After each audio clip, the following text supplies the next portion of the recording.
तसव्वुर करें आपका रब खामोश हो जाए, कोई वही नहीं, कोई जवाब नहीं, दुश्मन हंस रहे हैं, तेरा रब ने तो तुझे छोड़ दिया।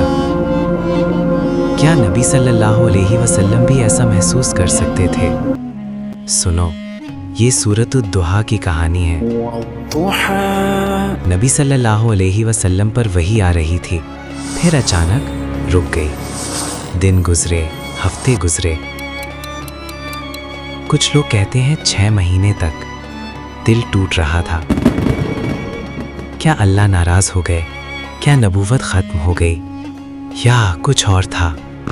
कुरैश ताने दे रहे थे, अब तेरा रब कहाँ है? नबी सल्लल्लाहु अलैहि वसल्लम घर में तन्हा बैठे सोच रहे थे, क्या मैंने कोई गलती की? रात गहरी थी, लेकिन फिर सुबह हुई, सूरज शुरू हुई। वत्तुहा, कसम है चाश्त की रोशनी की, वल्लैली इदा सजा, और रात की जब वो चुप हो जाए। फिर अल्लाह ने बराह रास्त फरमाया, मा वत्ताअका रब्बुका वमा क़ला, तेरा रब ने तुझे ना छोड़ा ना नफरत की। क्या आप जानते हैं ये अल्फाज कितने गहरे हैं? अल्लाह ने याद दिलाया, वलल आखिरतु खैरुन लका मिनल ऊला, आखिरत तुम्हारे लिए बेहतर है इस दुनिया से, तुम्हारा मुस्तकबिल रोशन है। आज आप कौन सा दर्द लेकर बैठे हो? क्या लगता है अल्लाह ने छोड़ दिया?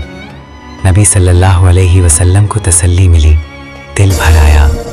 अल्लाह ने फरमाया, वलसौफ युअतीका रब्बुका फतरदा, जल्द तेरा रब देगा और तू खुश हो जाएगा।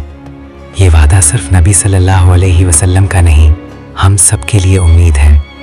फिर अल्लाह ने हुक्म दिया, यतीम को ना डांटना, साहिल को ना झड़कना, और अपने रब की नेमतों का जिक्र करते रहना। ये सूरत सिर्फ तसल्ली नहीं, एक रास्ता है। सूरत दुहा हमें बताती है, रात कितनी भी लंबी हो, सुबह ज़रूर आती है। अल्लाह अपने बंदों को कभी नहीं छोड़ता। जब दिल टूटे, सूरत दुहा पढ़ो। जब उम्मीद ख़त्म लगे, उसे याद करो। अल्लाह ने नबी सल्लल्लाहु अलैहि वसल्लम को नहीं छोड़ा, और वो तुम्हें भी नहीं छोड़ेगा। अभी पढ़ो, अभी महसूस करो, तुम्हारा रब तुम्हारे साथ है। अगर ये बात दिल को लगी तो इस पैगाम को दूसरों तक पहुंचाओ, और अगली सूरत की कहानी के लिए हमारे साथ जुड़े रहें। अल्लाह हाफिज़।